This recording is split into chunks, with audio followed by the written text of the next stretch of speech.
As a parent, I can tell you that worrying about the health of your unborn baby can be one of the most stressful experiences of your entire life. You instinctively want so badly for them just to be healthy. Life is going to be hard enough no matter what, and you pray or hope or whatever it is you do when you're worried over something you have no control of, that they're not going to start their life with some physical or mental disadvantage. The moment my son Kyler was born, I instinctively counted his fingers and toes. 10? Whew, thank you. Did the same for my daughter Monroe. 10 again? All right. It's terrifying. Did the ultrasound miss something? Are they going to have a hole in their heart? Are they going to have all their organs, both their eyes, all their chromosomes? Well, what if these worries were a thing of the past? What if you knew what kind of kid you were going to have at conception, knew they'd be tall, healthy, intelligent, athletic, free from any and all disease? Would you give them that gift of certainty if you could? I bet you would. I mean, who wouldn't? What could be wrong with that scenario? It sounds great at the selfish individual level, but what if suddenly you find yourself living in a reality where you can't afford genetic engineering and others can? You think your kid's having a hard time making the varsity basketball team now? What if the competition is genetically enhanced to be more athletic than a normal human being? Having a hard time getting into an Ivy League school already? What if the competition has genetically modified brains? The gap between the haves and the have-nots could grow impossibly wide to breach in this brave new reality. Can we stop it? Should we stop it if we can? So many questions. Work can wait. It's time to take it all in and come to your own conclusions on this genetically enhanced, futuristic, post-human edition of Timesuck. You're listening to Timesuck.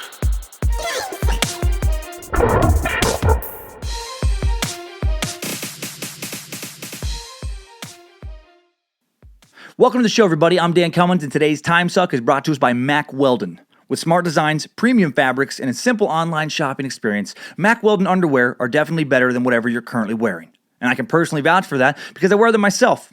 I bought a pair of their 18-hour boxer briefs and ended up wearing them for about 36 hours. Even though I did about 4 hours of yard work on the first day. It's a true story.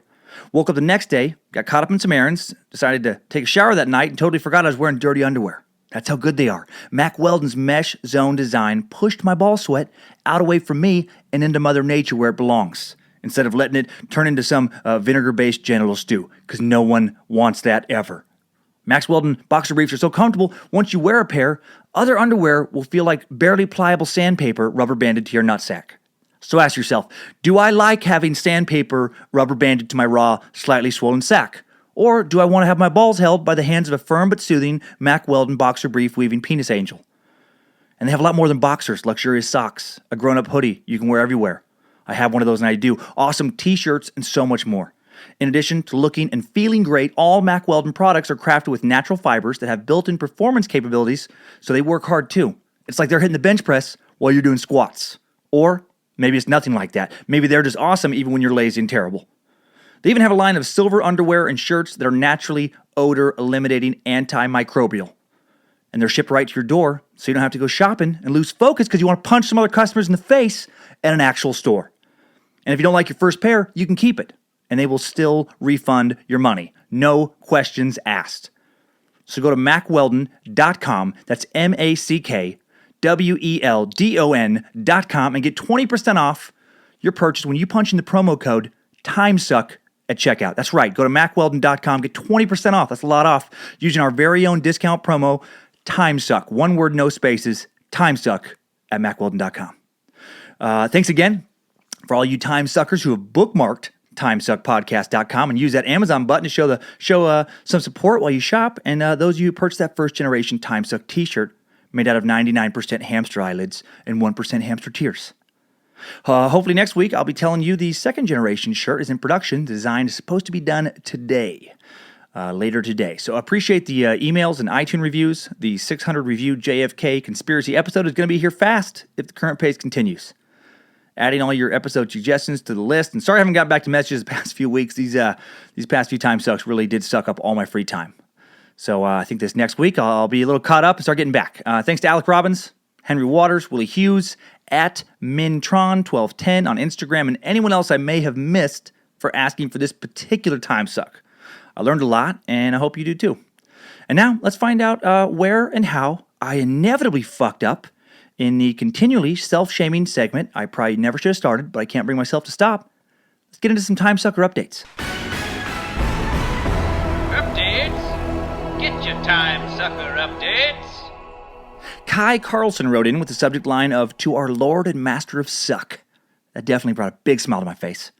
Saying, "I was listening to your episode on Pablo the Dirtbag Escobar and noticed you have a bit of a problem with Spanish names and mangled Che Guevara." Che Guevara. And she showed me the pronunciation. Otherwise, it was a real insightful episode. Keep up the suck. I'm sorry, maybe a he. I actually know a he Kai and a she Kai in real life. So Che Guevara. Che Guevara. Damn it. Fucking thank you, Kai. Damn it. That was one of those names I should have looked up on YouTube for sure. I thought I had it, and I was wrong. Bouncing from one region of the world to another week to week when trying to pronounce Roman names one week and like Spanish the next. Not easy for a dude who apparently has trouble pronouncing even English words. But I'm learning. I'm learning. I also learned that Norman's K is actually Norman's Key. It's Norman's Key. When referring to a small island in the Bahamas that Pablo used as a refueling spot for his drug smuggling planes. From Joey, who has a last name I also don't know how to pronounce for sure, because last names don't come with attached phonetic audio files to teach you exactly how to say them when you're only reading them. Kind of like how I'm only reading the thousands of goddamn names I list in all these fucking episodes. Anywho, Joey's subject line is, "Maybe Bojangles should do your research." And Joey says, "Just finished your Pablo motherfucking Escobar podcast and cringed whenever you pronounced key. It's pronounced key even though it looks like K. A K, pronounced key, is a small, low island consisting of mostly sand or coral and situated on top of a coral reef. Bahamas is full of keys. In fact, Disney had their own private island just north of the Bahamas called Castaway Key. And I would love to wear a Bojangles t-shirt. Keep on sucking, you master sucker." Well, for the record, for those you don't know, this key is spelled C-A-Y. In fucking English, C-A-Y is pronounced K. Goddamn fucking K keys. And I think a Bojangles shirt does have to happen. I think it needs to be a third generation shirt, because I already got the second one getting ready. And I've already actually reached out to another artist to get that shit locked and loaded. All right. Found out I used another word I just made up last week. Turns out irreparably is not a word at all. I use a lot of those made up words. God damn it. Timesucker Will Burnson and a few others called me out. Will wrote him with a subject line of, "God damn it, Danny, lock it down." Saying, "Dan, I'm not going to beat around the bush here, man." In the Marilyn Monroe episode, which was fucking phenomenal, thank you, Will, for that, you kept using the word irreparably, which does not exist. The word is irreparably. And then he said a whole bunch of other nice things because he's a gentleman, and as a time sucker, he's clearly a top-tier member of the human race, as you all are. Man, after the past few months of corrections, I have a newfound respect for anyone from a foreign country who's learned to speak English fluently. This language is a motherfucker. Aggressive call-out from Josh DeCruz on the subject line of, "You absolute shitstick." Josh says, "Viceroy. It's in the name, dude. Like the magazine you literally referenced not so long ago. Vice, like Miami Vice, and Roy, like boy, but with an R. Viceroy. Christ on a corn chip. Have you ever watched Phantom Menace?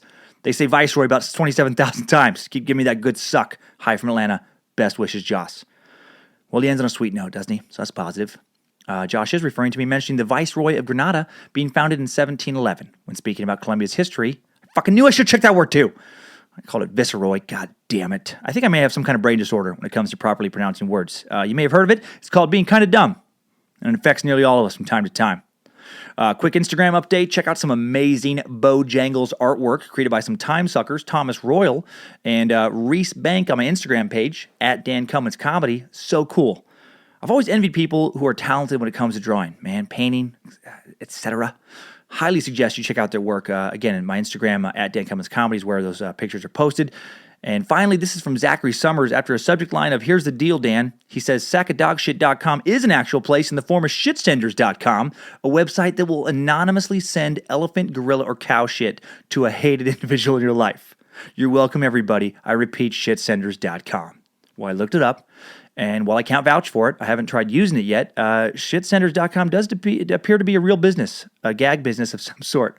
There's a fucking website for everything. Well, thanks for the extra knowledge, time suckers. Love the reciprocal suck. I suck you, you suck me. Just a big circle of suck. Now let's get curious. Let's all get sucked into the exciting and terrifying world of genetic modification. Thanks, time suckers. I needed that. We all did.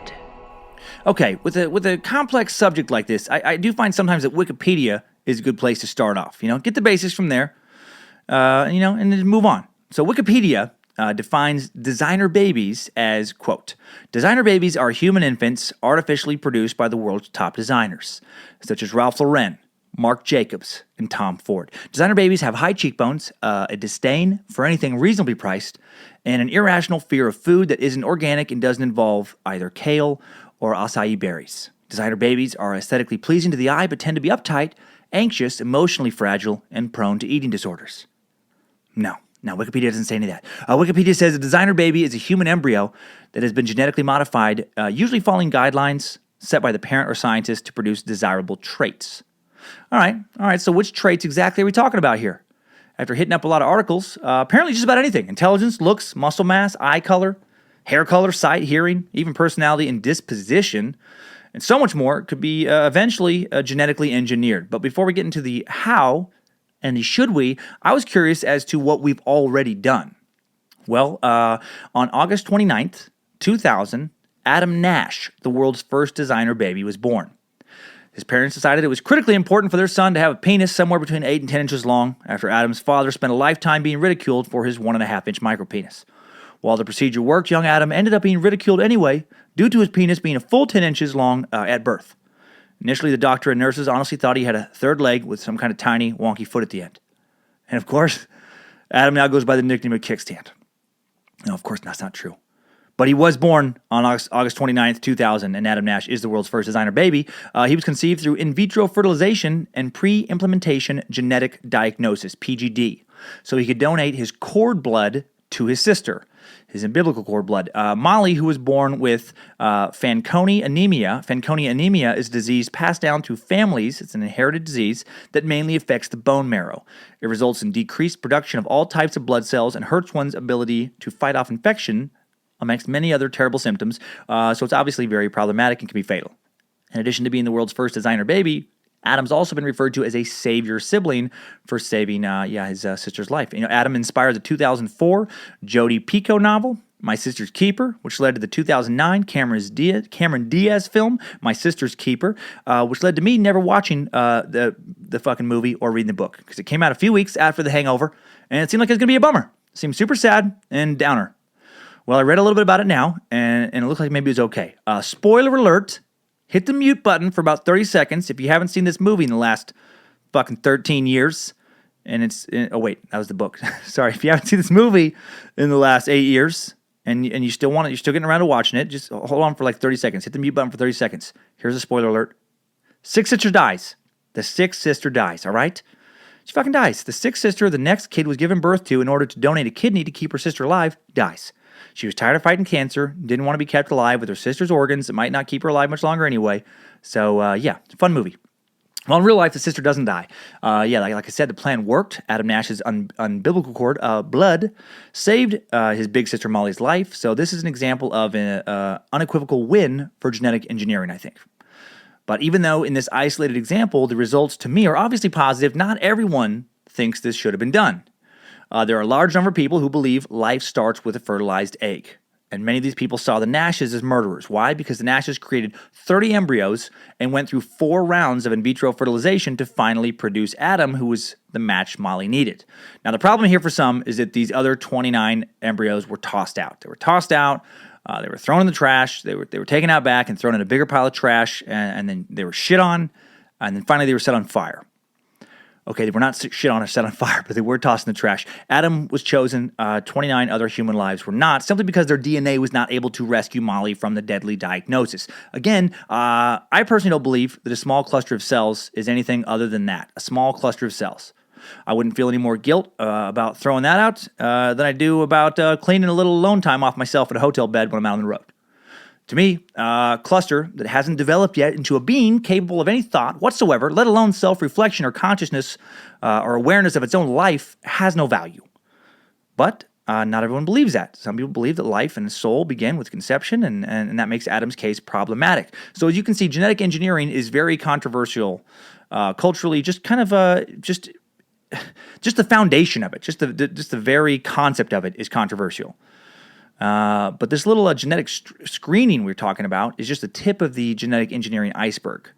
Before we explain the rest, though, I do want to kind of explain what the scientists did in Adam's case. I want to know what is PGD, or pre-implementation genetic diagnosis. Well, PGD is the genetic profiling of embryos prior to implementation. And if I understand it correctly, it's basically an advanced form of genetic screening as opposed to what we'll be talking about soon, which to me is much more exciting, which is active genetic manipulation.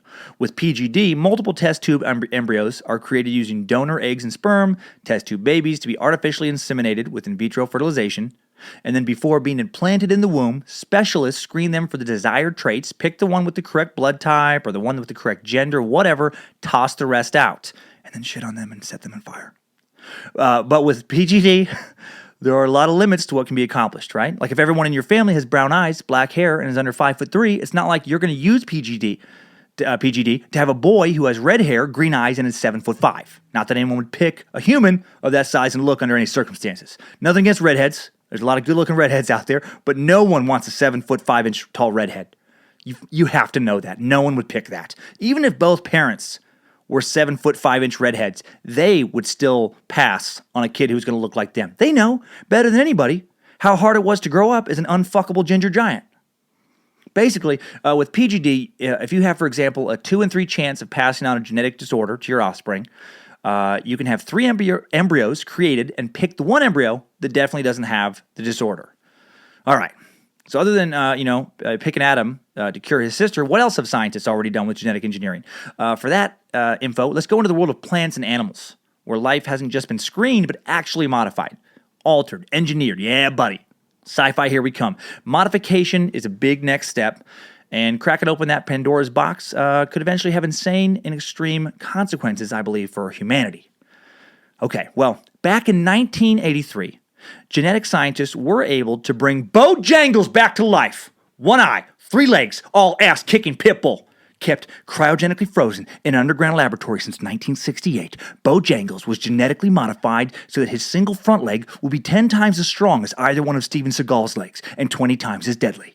His good eye was given X-ray and laser capabilities. He was tripled in size. His teeth were sharpened, made stronger than titanium. And he was sent on a mission to defend South Korea from North Korean Communist Korean People's Army government destabilization and political assassination attempts.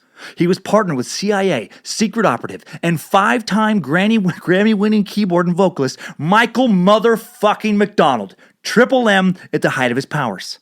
And he was also partnered with FBI informant and 14-time Grammy nominee James Ingram, using their Yamo Be There Grammy-winning R and mother-sucking beat collaboration as a clever ruse to cover up their true commitment defending freedom domestically and abroad. I can picture it now. McDonald, in a suit as breathtakingly white as his hair, riding atop a genetically modified Bojangles through the South Korean countryside, eyes peeled for communists, machine gun in hand. James Ingram, also in a white suit, so they match like the fucking yacht rock champions they are, rides behind him because no one rides in front of Triple M. James holds a smaller machine gun in his hand so everyone knows who the real lead singer and head of the mission is. Both men are prepared to do whatever it takes to thwart the foreign forces of mayhem, possibly even practicing their award-winning, soul-caressing harmonies as they defend democracy. Yamo Timesuck! Yamo Timesuck! Oh, Yamo Timesuck! Okay. Whew. I'm back. You're probably not. You are probably recovering from a vicious McDonalding. That one was fucking rough, but I need you to refocus. I need you to stop thinking about me poorly singing, Yamo Timesuck. Stop thinking about that.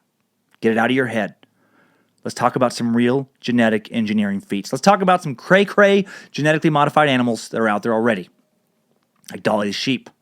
Most of you have probably heard of Dolly the sheep. In 1996, British scientists created the first clone sheep named Dolly by transferring the nucleus from an adult cell into an unfertilized premature egg whose nucleus had been removed. Sounds crazy. A process called nuclear transfer. Very similar to the process used to raise Bojangles back from the dead. And I hope I'm saying nuclear correct. I know I was correct on that before, and now it's fucking in my head because of all these goddamn updates. And I don't remember if I was saying it the right way the first time or now the wrong way. But I'm gonna have to go with nuclear. Is how I want to say it. Well, Dolly wasn't as lucky as Bojangles. Sadly, Dolly died of a lung disease at the age of 6. No word on if the sheep that she was cloned from died of this same disease. I remember when I first heard about Dolly, it blew my fucking mind, man. Cloning. Whether you agree with it being ethical or not, you can't deny that it's an incredible scientific accomplishment to clone something. In 2007, South Korean scientists altered a cat's DNA to make it glow in the dark because South Koreans are super fucking weird. This is the country that brought us Gangnam Style back in 2012. This is a country where numerous bakeries make poop-shaped cookies. True story. And where cleavage is frowned upon. What the fuck? Anyway, scientists took the altered DNA and cloned other cats from it, creating a set of fluffy, fluorescent felines. The researchers took skin cells from Turkish Angora female cats and used a virus to insert genetic instructions for making red fluorescent protein. They are pretty cute, actually. And they put these gene-altered nuclei into the eggs for cloning, and the cloned embryos were implanted back into the donor cats, making the cats the surrogate mothers for their own clones. So weird. They did this. That's so weird. They're giving birth to their clones. They did this so later they can introduce human diseases into cats to study and work on treatments for the diseases, but not have to follow the ethical guidelines you'd have to follow for human experimentation. So the prepping them to die of horrible diseases, not as cute. Smart, though. You know, you have two truly identical cats or multiple identical cats. You can set up the perfect scientific experiments because you have the perfect control group and can absolutely control all the variables. But man, talk about another ethical dilemma. Like, is it okay to torture and kill hundreds or thousands of animals, intentionally give them horrible diseases and painful treatments if the end result is the eradication of some human disease? Some say definitely, others say no way. As someone who loves my kids but also loves my puppy Penny, little Penny, who's recovering from getting spayed a few days ago right now. She's around here somewhere. Little Penny, who gets so many snuggles every day from Daddy, because I am disgusting when it comes to the affection I show my dog. I'm not sure where I stand on this. On the one hand, I don't want to stand in the way of some illness that afflicts children being cured. But on the other hand, I don't want various lab animals being harmed in a non-natural way. And then on my third hand, topping off my genetically modified third fucking power arm, I treat myself to some froyo and don't worry about the argument anymore. Seriously, though, it's tough, you know? It's not like these animals would be injected with human diseases out in the wild. I don't know. I feel like the rational, cold, logical part of me says, go ahead and experiment on animals. You know? But then the emotional part of me says, don't you dare fucking touch them. You try and give Penny some disease and I'll bat your fucking skull in. All right. Well, in 2012, scientists at the University of Wyoming engineered goats to produce a protein found in spider silk in the goat's milk. Silk is useful for a variety of applications in materials science and medicine, and it's hard to get spiders to make enough of it. I bet. I would think it would also be hard to milk goats to get enough silk. But what do I know? And this made me think, like, are spiders really being farmed for silk? That is so creepy. Actually, I found out most silk comes from silkworms. Way less creepy than spiders. But I did also find out that people have actually made fabric out of silk taken from actual spiders in places like Madagascar. People have harvested silk from the giant golden orb spider in Madagascar. That has to be one of the worst jobs ever even thought up. I'm sorry, what did you say that you do? I harvest silk from giant African spiders. How do you do that? Well, first I parked my car in the spider farm parking lot. And then for about 20 minutes, I just kind of sit there and quietly cry. Then after deciding not to kill myself that day, I spend about 8 hours, covered in spiders that look like they just crawled out of one of the devil's own nightmares. And then I go back to my car, cry again for a while. And then I go home, I take a 2 to 3 hour shower, cry a little bit more. And then I take enough codeine to either dream, not dream, or never wake up again. Okay. Also in 2012, Ag Research, a company owned by the New Zealand government, engineered a cow to produce milk with one of the proteins that many people are allergic to, known as lactoglobulin, with a funny shaped B in front of it. The milk also contained more casein, a nutritious protein found in milk. As someone who's lactose intolerant but loves cheese, got to say, big fan of this one. Thank you, scientists. I have no ethical problems whatsoever when it comes to removing lactose from cows. I want to say that right now. I'd like to remove it from goats as well, if you don't mind. Maybe those spider fucking goats. All right? I'd love to enjoy a block of Gouda that doesn't turn my bowels into a weapon of mass destruction. All right, well, here's another animal that's not cool, in my opinion. Scientists in Israel have created a prototype of a breed of featherless chickens that can save chicken farmers time on plucking, a chicken that is more environmentally friendly and also significantly cheaper to raise. They are also the saddest looking animal I've ever seen in my fucking life. It is just so preposterously sad looking. They look like a cooked chicken breast with legs and a head. They look like a walking meal. Like you might as well have like the to-go box around its torso. It just doesn't know it's dead yet. It's so horrific. It's so sad. Like, what next? Chickens that just shit honey mustard sauce that you can use to dip their carcasses in? Maybe chickens that instead of clucking, just start yapping, just, time to boil me, time to boil me. Ready for the deep fryer, ready for the deep fryer. When they're at their tastiest. Despite the numerous benefits featherless chickens will provide, there are some serious drawbacks to consider. Mother Nature wouldn't give chickens feathers if she thought they were useless. The feathers on the chicken are there to protect chickens from parasites, harsh weather conditions, and overzealous cocks that can hurt the hen's skin when mating. But hey, fuck chickens, right? Who's with me? Only a couple people? Okay.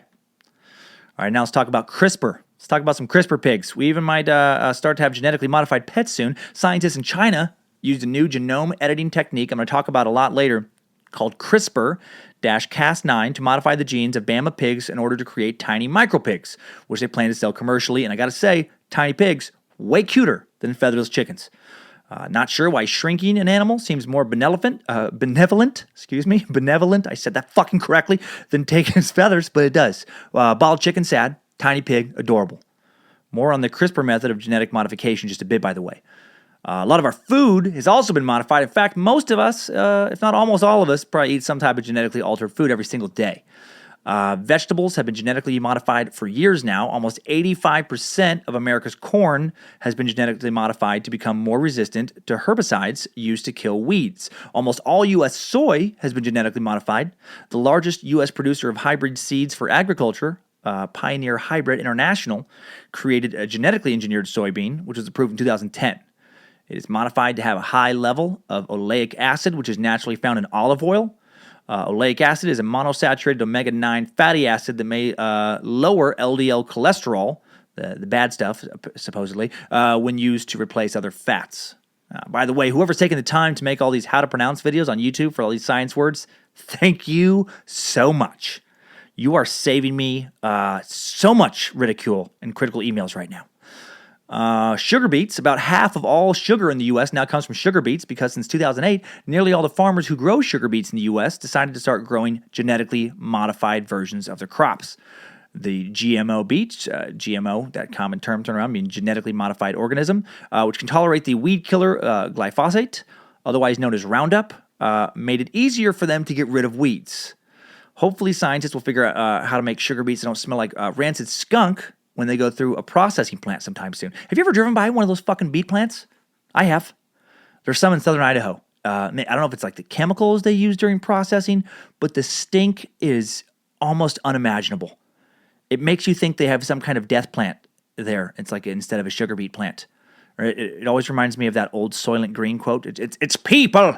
Soylent Green is made out of people. Papayas are even GMOs now. In the 1990s, Hawaiian papaya trees were plagued by the ring spot virus, which decimated nearly half the crop in the state. And then in 1998, scientists developed a transgenic fruit called rainbow papaya, which is resistant to the virus and creates a small protective rainbow around the person who eats the papaya that blocks harmful sun rays and nurtures you emotionally. Okay, it's actually just resistant to the ring spot virus. But now 77% of the crop grown in Hawaii is genetically engineered. Milk, RGBH, or recombinant bovine growth hormone, is genetically engineered variation on a naturally occurring hormone injected into dairy cows to increase milk production. This is probably I feel like this is the one that most people have heard of and are scared of. The hormone fucking laden milk. It's banned. It's a milk banned in Europe, Canada, New Zealand, Australia. Not in the U.S. though. So I guess we're the guinea pigs. Many milk brands that are RGBH free label their milk as such, but about 40% of our dairy products, including ice cream and cheese, do contain this hormone. And again, it's this particular GMO or genetically modified organism that scares the shit out of a lot of people right now. All that. Look how big that 12-year-old is. It's all those hormones they're putting in the milk. My 10-year-old just hit puberty. It's all the hormones they're putting in the milk. My grandma just fucking Daryl Dawkins slam dunked a fucking basketball on a 12-foot rim. It's all those hormones put in the milk. But seriously, a lot of concerns out there that these foods are bad for us, that altered food is altering us. Well, I looked into it. Is it really? Right? Because this is a big issue with a lot of people. I know my wife Lindsay worries about GMOs in our food and tries to avoid buying them. But are they really dangerous? According to a 2015 survey by the Pew Research Center, probably not. Nearly 9 out of 10 scientists from the American Association for the Advancement of Science say GMOs are, quote, generally safe to eat. Though if you're more Also, it said that more than half of U.S. adults from the general public in the same survey think that you probably shouldn't eat them. And if you're a critically thinking adult, you have the right to be a little worried when the scientist's placement of the word generally with that placement. Why couldn't 9 out of 10 scientists fucking say that GMOs are definitely safe, or super safe, or safe as fuck? No, they go with generally. I can't ask these scientists why they came to that generally conclusion, but after a lot of research, I think it's just because GMOs haven't been known to definitely contribute to any problems yet, but they also haven't been around long enough for a longitudinal study to be conducted and properly ascertain, the true long-term effects. But again, should we be worried? I mean, it's not like GMOs. I don't know. It's not like GMOs are the first organisms to have their genes altered. If you look at evolution, so maybe we shouldn't. Changes to genes were already happening in nature naturally. In fact, no matter what's on your menu, it isn't exactly the same as what grew hundreds or thousands of years ago at the genetic level. Bits of DNA called genes are responsible for all sorts of characteristics and traits in every living thing, from height to how certain cells work. Useful traits help the plants and animals with them survive or thrive better than the ones without them, so they get passed along and eventually become common. This is good old evolution, just doing its thing naturally, organic GMO, if you will, like a little bit of natural selection, slowly modified over time. Our ancestors sped up the process when they saved seeds of cream of the crop plants to grow the next time, and the next, and the next, and the next. That's what turned all those small bunches of, tiny kennels on fucking tall grass 10,000 years ago into the big ears of juicy corn on the cob that we have today. Human-assisted evolution. Well, with animals, pigs of the litter, were paired to breed new and improved babies. My dog Penny's an example of this. An Australian Labradoodle selectively bred to be so goddamn cute you can't train it properly because it breaks your heart to even yell at it. Right? You don't want to upset it. Penny wasn't, genetically modified in the lab, but she was artificially created in some sense. It's not like, there used to be little pennies out there in nature, out there in the wild. Thank God. They never would have fucking made it. I'm pretty sure even a small muskrat could take her soft candy ass down if she ever ran out into nature. Here's another argument in favor of GMOs I'd never thought of before researching this topic. As the population grows, it's going to be harder to feed everybody. Right? The Food and Agricultural Organization of the United Nations estimates food production will need to double in some parts of the world by 2050 to make sure everyone has enough to eat. GMOs are one way to make enough nutritious food available with limited land, water, and other resources. Another way to fix this problem is to put Bojangles in charge, right, of a one-world government. He makes the calls, who lives, who dies, who scratches his soft, tender belly and gets his leg kicking uncontrollably as his tongue flops out of the side of his mouth. And he knows he looks silly, but he just can't stop because it feels so good. It feels so good, sweet mama. But seriously, feeding the ever-growing population of the planet creates a strong pro-argument for GMOs, right? You fucking hippies and your organic farmers market fruit bullshit stands aren't going to cut it, even though I love those places and find it quite delicious. And again, scientists are monitoring, how these new crops affect us. Another group of scientists did an extensive review of research on the safety of crops from GMOs over the past 10 years and found no significant harm directly tied to genetic engineering. Yet, despite no evidence, some people do fear, all right, that you could become genetically modified yourself from eating GMO food. You drink too much hormone milk, and you're going to sprout a fucking second head or something. But this thought is what a lot of prominent scientists are calling, quote, a bunch of silly horse shit. And they've asked the general population to, quote, stop being alarmist, silly dickweeds. All right, but that didn't happen. Excuse me. But seriously, genetic material doesn't get tacked on like pin the tail on a donkey. All right, an added gene isn't going to fall off some hormone-laden milk you just drank and get stuck to your genes. Bacteria-fighting enzymes and processes in your body are designed to prevent a genetic invasion. As a report from the American Medical Association's Council on Science and Public Health explains, if an outside germ somehow survived digestion and got into your gut bacteria, it would have to be enough like your own DNA in just the right place at just the right time to glom onto one of your genes and change it. Which kind of like, the generally modifier above kind of terrifies me, in addition to assuring me. So right now, apparently the GMOs are fine, but if some bioterrorist were to add the right kind of human-like DNA alteration to the code, it sounds like maybe something could change us. That's what I take from that. But, full disclosure, I couldn't find any scientific documentation that says that's something to be worried about. My imaginary research assistant, Bojangles, however, says he found a shitload of documentation that says I'm right to be nervous. Here's another thought on GMO food to put things in perspective. It's just as possible, or impossible, depending on how you look at it, for non-GMO foods to also change your genes. Anything you eat has DNA that's foreign to you, GMO or not. Again, kind of reassuring, kind of scary, but mostly reassuring, I think. Just like some GMO could theoretically, possibly alter us in some way, so could some good old farmer's market Huckleberry Jam organic delicious nonsense. But what about the whole early puberty fear around GMO hormones, right? The big concern I've always heard revolves around, these making kids grow up too fast. Well, this phenomenon is called precocious puberty. Some doctors do think it's happening with greater frequency since the 1990s, especially among girls, but they're not certain it has anything to do with GMOs, right? Because there's a lot of other factors. Other factors that have been implicated, besides hormones in food, hormone-mimicking pollutants in the waterways, and even non-hormonal changes like increased exposure to sex in the mass media. Also, not all scientists are convinced that even an actual rise in precocious puberty exists. Reports have been anecdotal, and studies have been small or inconclusive. Precocious puberty, by the way, is defined as the onset of puberty before age 7 or 8 in girls or age 9 in boys. This is a range, and this has been part of the problem of establishing the normal age of puberty. Girls might enter full-blown puberty anytime between ages 9 and 15, boys between 11 and 17. But then there's like Clint Eastwood, for example, who hit puberty in the second trimester in his mom's fucking tummy, and had a receding hairline by his third trimester. He was born a fully formed, world-weary man with crow's feet around his eyes. He was never a boy. You show me one photo of a baby-faced Clint Eastwood. From everything I've read, it's probably not milk doing it, even if there is a rise in early puberty. The science just doesn't work out. When precocious puberty entered the radar screen in the early 1990s, the first suspects were hormones in milk and meats, particularly the artificial bovine growth hormone we've talked about, RBGH, but this is a protein hormone that gets completely destroyed in human digestion, not a steroid hormone like estrogen. In the words of Dr. Terry Etherton, an animal nutrition professor from Pennsylvania State University, there are zillions of protein hormones in both plant and animal foods. Zillions. They are digested in the stomach, which kills their ability to have any biological activity. There is just no way to come to a science-based conclusion that hormones in food or dairy products cause early puberty. Thanks, Terry. Makes me feel better about my milk. So worry if you want to about GMOs in our food, but your fears are probably unfounded. The fear is probably just based in the fear of something new and the fear of the unknown. Aren't we always afraid of change? Or maybe you should be scared because maybe everyone in power is lying to us and the earth is flat and the space lizards control our every thought and move. That's also an option if you don't care about science or logic. Okay, now let's talk about CRISPR. I first heard of CRISPR from some of you Timesuckers as you wrote in with some show suggestions. I'll be honest, I just added it to the list. I didn't look it up what the acronym even meant.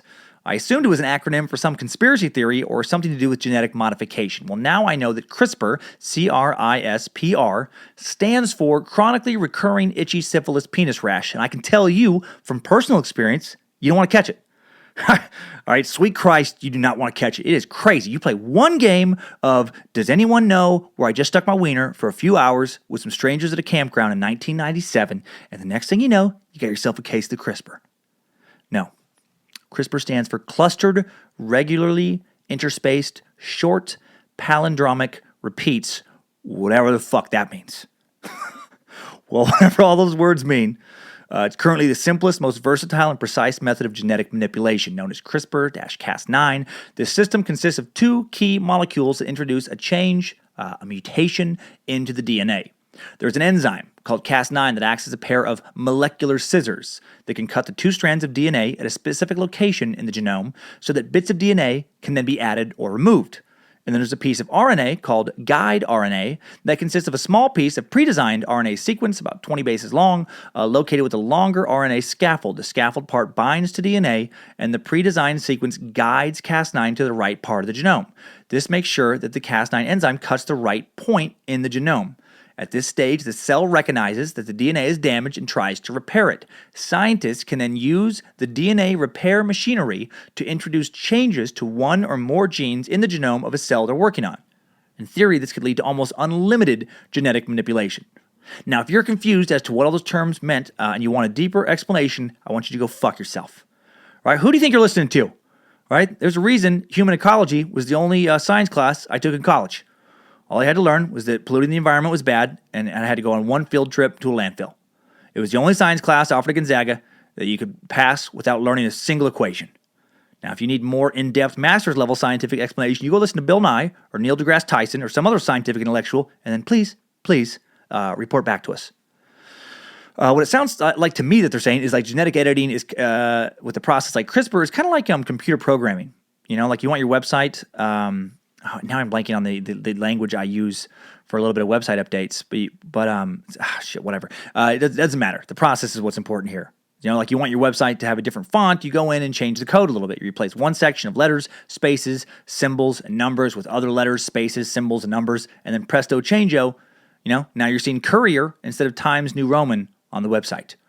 You know, I think it's similar to that. You want brown eyes instead of blue, all right? You go and replace that little section of brown eye code with some blue eye code, and then presto changeo, you got fucking new colored eyes. So what do geneticists think that CRISPR is going to be able to do? It's already doing some things in the animal world. This is blows my mind. It's cured muscular dystrophy in mice. Check that shit out. Duchenne muscular dystrophy is caused by a mutation that prevents the body from producing the dystrophin protein, a critical protein in the development of muscle tissue. People who have this genetic mutation suffer from muscle degeneration that is ultimately fatal. Because the mutation that causes muscular dystrophy affects one specific gene, the disease is a prime target for using CRISPR. Researchers successfully treated muscular dystrophy in lab mice in January of 2016 using CRISPR to cut and repair the dystrophin gene, as I talked about earlier. That sounds really nice, you know, about helping those mice until you realize that those same scientists probably gave those mice MS in the first place. Still, for MS sufferers, amazing. And going back to our earlier debate about experimentation on animals to benefit humans, are you cool with this example, right? Really think about that. Do you mind the fact that probably thousands of mice, thousands of living creatures were given MS and then died of MS in order to finally achieve this result? All right, are you cool with that? Well, now let's change it a little bit. Let's replace mice with hamsters. Maybe you had one as a pet as a kid. Maybe you have one now. Now how do you feel? Now replace hamsters with cats. Same experiment. Now replace cats with dogs. Now replace, and I'm being serious, replace dogs with puppies. All right? Now let's say, you know, it is puppies. Let's say it is puppies. That's what the people have to, they have to experiment on puppies. But now think about, you have MS. Or maybe your mom does. Or maybe your kid. Would you let puppies be experimented on and die over and over and over again in some sterile laboratory where they never get to be pets if it could save your mom's life?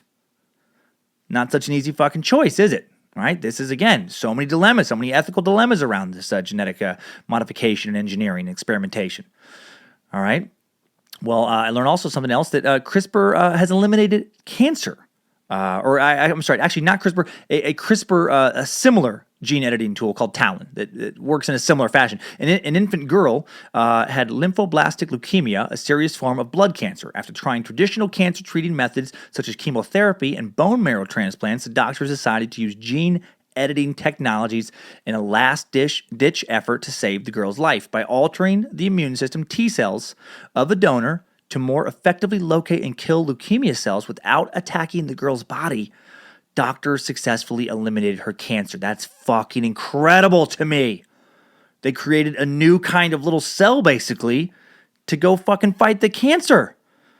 Wow. So curing cancer, and basically it sounds to me like potentially curing almost all diseases. That's fucking huge.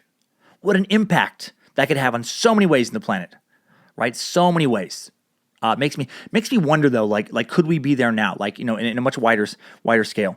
Somebody wrote in to me about this, actually kind of posed this problem, where it's like I wonder if this kind of technology could exist right now. What if we could cure cancer right now? Here's the conspiracy theorist in me. But think about all the pressure against curing disease. Think about the pharmaceutical industry, how powerful and large it is. Just the medical industry in general, like one of the biggest, if not the biggest sectors for job growth. What if all of a sudden most of their customers didn't fucking need them anymore, right? Because geneticists figured out how to cure these diseases.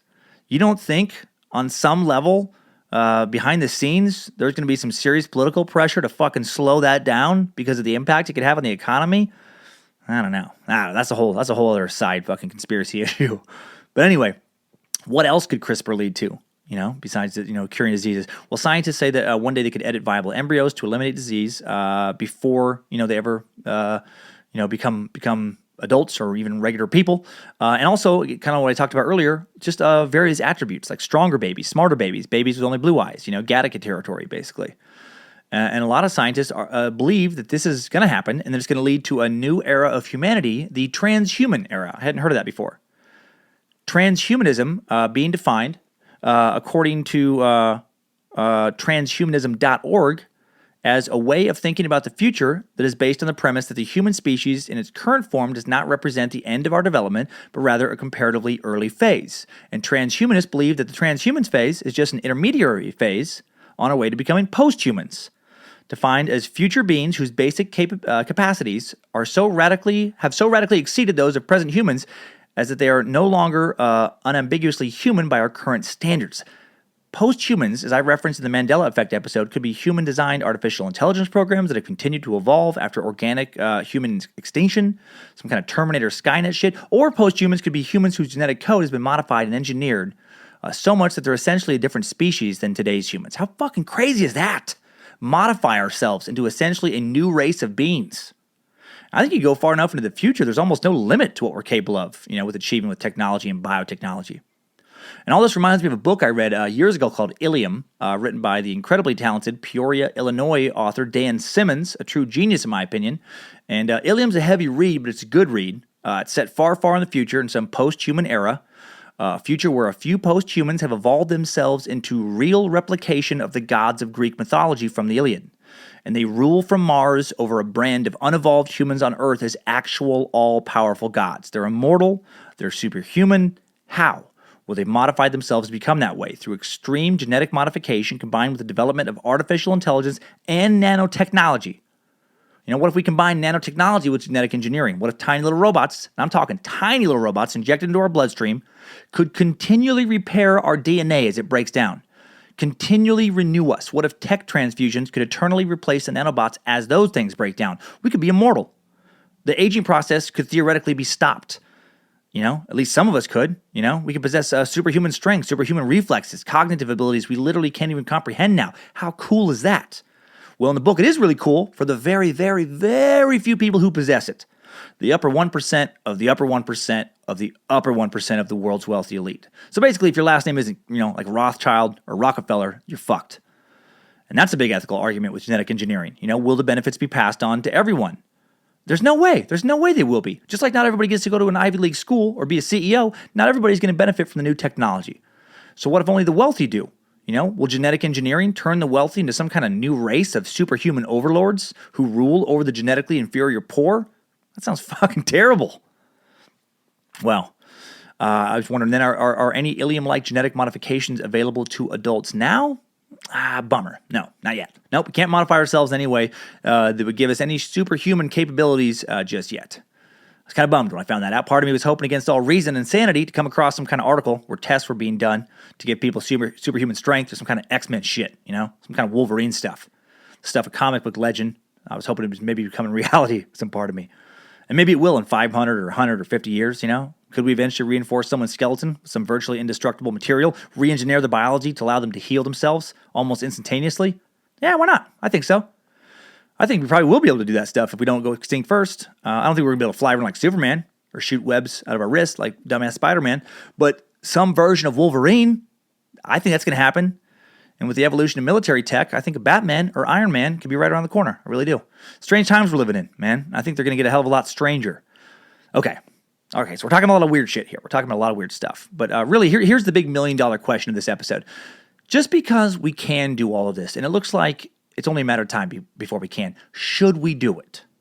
What are the true ethical considerations involving the future of genetic modification, transhumanism, and posthumanism? Well, to look at the future of that, I actually looked at the past. I started, before I researched this episode, by reading a book that was written in 1931 and published in 1932.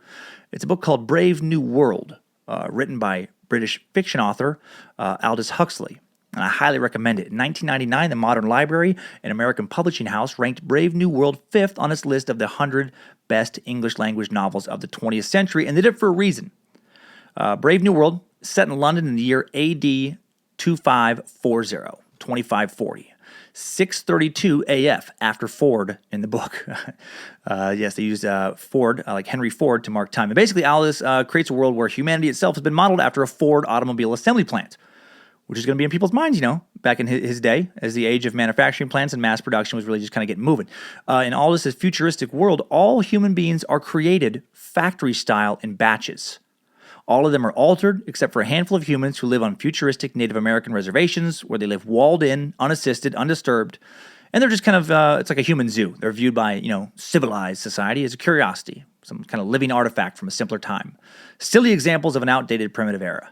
Well, in the new human creating centers, which have replaced natural conception entirely, humans are genetically modified, beginning at artificial conception to be members of various classes: the alpha class, beta, gammas, and epsilons. And deltas, excuse me. And each of these classes wear identical uniforms. And each class or caste shares genetic traits, like alphas are smarter, taller, and better looking than betas, and so on down the line. And within each caste or class, there's a little variation. You can be an alpha plus, or you can be an alpha minus, or just a basic alpha. And it's printed on your uniform. And everyone from a class has the same color of uniform, so you can see them coming. So everybody knows exactly where you stand within your class. The alphas are society's intellectuals, college professors, leaders, scientists, etc. The betas are skilled workers, mid-level managers, technicians, etc. The gammas are semi-skilled workers. The deltas are low-skilled workers. And then the lowly epsilons essentially clean the toilets and dig the ditches. And each of these classes are created in child centers. Each of their destiny is predetermined. Alphas are modified to be handsome or beautiful with strong leadership skills, muscular physiques, extreme intelligence. Epsilons, by contrast, have oxygen limited to their fetuses at critical points during brain development and are given other setbacks. They're created to be below average in every single way. And these kids are raised in batches, dozens big, where each kid in the batch is identical in every way to the others in that batch, all created from a single egg that has been modified to replicate many times over. They're clones of each other, and they're brainwashed from birth to accept their role. Epsilons, for example, are given books as toddlers, but when they touch the book, they're shocked. They are actually shocked, and this is repeated over and over. It's classical behaviorist conditioning, gives them a strong negative association with books, and this is nurtured into a negative association with knowledge in general as they grow older. Well, all disease for all the classes has been genetically altered out of existence. Genes have been altered so that no one ages in the normal way. You enjoy a youthful existence right up until you turn 60, when you're snuffed out and cremated to prevent overpopulation. And you don't even care if you're going to be put down, because you were brainwashed early on to accept death is no big deal. And everyone in every class is brainwashed to accept their role wholeheartedly. They literally don't want to be a member of any other class. They feel like if you're an epsilon, you're brainwashed to think that the alphas have it hard. They have it way harder than you. They got to make all these decisions. That sounds terrible. If you're an alpha, you're brainwashed to think the epsilons are just fucking dirty shitheads and what a horrible existence they have, and you're so lucky to be an alpha. So everybody's happy and everybody's able to look down on the other classes in their own kind of way. The family unit is abolished. In Brave New World, everyone belongs to everyone else. Everyone is programmed to have sex with anyone they wish. You're not allowed to turn someone down. You're not allowed to be in a monogamous relationship. Close emotional relationships of any kind are forbidden, because emotion of this kind can lead to pain.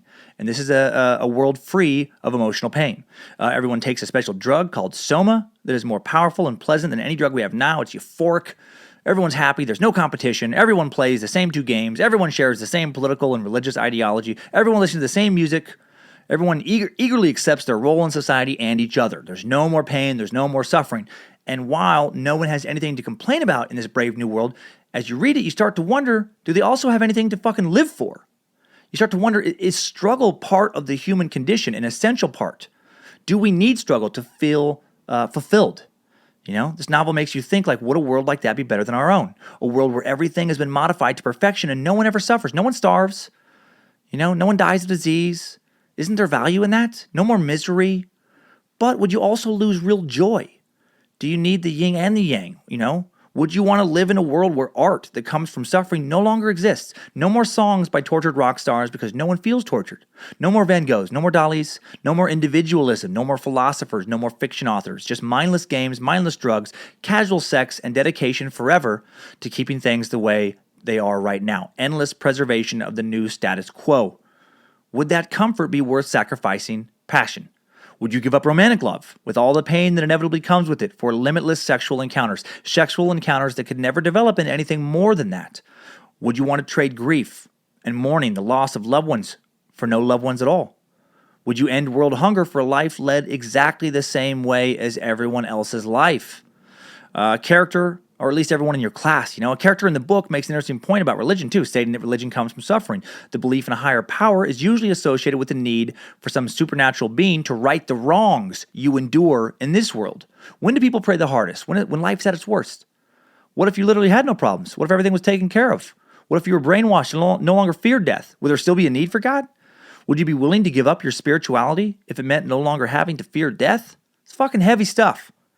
And even if you believe that we shouldn't tinker around with Mother Nature, that we should hold on to our struggle and torment, that having to work for something makes achieving it feel so much sweeter than when it's just handed to you, can we stop the genetic modification trajectory we're already on? Is a brave new world kind of inevitable? Well, I don't think we can stop it. Just like people, countries themselves are competitive and want to become bigger, stronger, continually marching forward, continually progressing. I feel like the need to do that, to perpetually push forward, is hardwired into our DNA. We're evolved to want to continue to evolve. That's what we humans do best, march forward into the unknown. Take the next step in medicine, tech, etc., without worrying about the long-term consequences of our current actions. And if we cared enough about our long-term health, nuclear weapons would have never been invented. So what I take away from this episode is that, ready or not, here we come, designer babies. Here we come, genetic modification. If we don't do it, someone else will. Maybe China, maybe South Korea, Singapore, Japan, maybe Germany or Russia or South Africa. Someone's going to take the next leap, and then the one after that, and so on and so on and so on. And I got to say, I'm nervous, but I'm fucking excited too. I'm not sure it's the best thing for our planet or humanity, but all this progress with genetic modification, AI, nanotechnology, all this talk of transhumanism and posthumanism, it's exciting as hell to me. And maybe if we do it right, maybe we can find some nice balance between our present, reality of struggle, of torment and joy, failure and triumph, and find some balance between that and then the reality that was laid out in Huxley's Brave New World. I don't know, a little happy medium. I don't know. I think that's the best case we can hope for. And now, let's take one last look at all this madness. I know this was a fucking brainy one, with some top 5 takeaways. Timesuck top 5 takeaways. Number 1, CRISPR is not, in fact, a painful venereal disease you can pick up on a camping trip. It's a more powerful, new method of genetic code manipulation that's going to end up giving us much more than just tiny pigs. It may even wipe out disease as we know it, but not anytime soon, because the conspiracy theorist that lives inside of me thinks about how if disease gets wiped out, the entire medical and insurance industry is going to be in a lot of fucking trouble, which makes me think pharmaceutical companies are going to slow down this research as much as humanly possible through lobbying for more and more research-killing government regulation. Number 2, hormones in milk are probably not, according to scientists, quote, putting pubes on your son's ballsack or hairs on your daughter's puss before they should be there, end quote. And yes, Bojangles assures me that is in fact a direct scientific quote from the head of all science. Number 3, Michael McDonald may have been a CIA operative working to prevent communism from spreading to South Korea in the early 80s. Can I prove that? Of course I cannot. But can you disprove it for sure? Exactly. Number 4, genetic modification is going to inevitably lead to incredible advancements in humanity, which is terribly exciting if you're rich and actually get to enjoy them. The rest of us are probably doomed to be mere lowly epsilons, but, hey, it's not like being poor in the future is going to be any worse than being poor now. So don't get too bummed out about future you. At least you'll be healthier. Number 5, scientists tell us that GMO foods are generally safe, which makes me feel generally nervous about eating them, except lactose-free milk. I don't care if that shit ends up giving me a second head that does nothing but slobber and smack its lips. I want my gas-free cheese, goddammit. Timesuck top 5 takeaways. All right, thanks to everybody for listening to this first sponsored edition of Timesuck. I'm so excited. Hope I can pass on more and more deals to you going forward from companies that I fucking like and use. How cool is that? Listen to the show you already like, free, and get some shopping discounts. Win-win. All right, couple of tour dates coming up. Going to be at the University Inn in Moscow, Idaho this Saturday, May 6th. 2 shows, one at 6 p.m., one at 9 p.m. I believe they're both almost sold out. One may even already be sold out. So if you want to try and get a ticket, you got to call 208-882-0550 very soon. I'll be at the historic Punchline Comedy Club in San Francisco, May 10th through the 13th. I'll also be just north of Los Angeles at Levity Live in Oxnard, California, May 26, 27, and 28. Sorry that the dates on my website have not been updated. That date moved a long time ago, and I gotta update my website. But the dates on Levity Live's website are correct. I'll be there May 26, 27, and 28. And I'm already excited for next week's episode, man. Next week, we're gonna suck on the fucking cult of Jim Jones. All right? A lot of requests for that one. It's one of the first episodes I thought about doing when I first started doing Timesuck. Glad we are finally getting to it. Jim Jones was a pastor, communist ideologist. I didn't know that. Social activist for racial equality. Didn't know that. Who won the Martin Luther King Jr. Humanitarian Award from Pastor Cecil Williams in 1977. And then the very next year, he went batshit fucking crazy.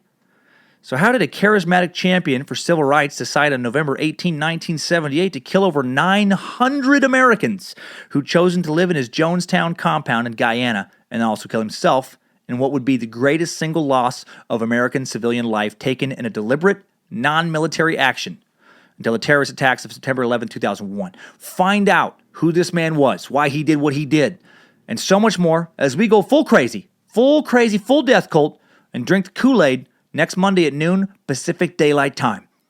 So have a great week, everybody. Keep spreading the suck. Keep on sucking. Yamo time suck. Ho, ho, ho, yamo time suck.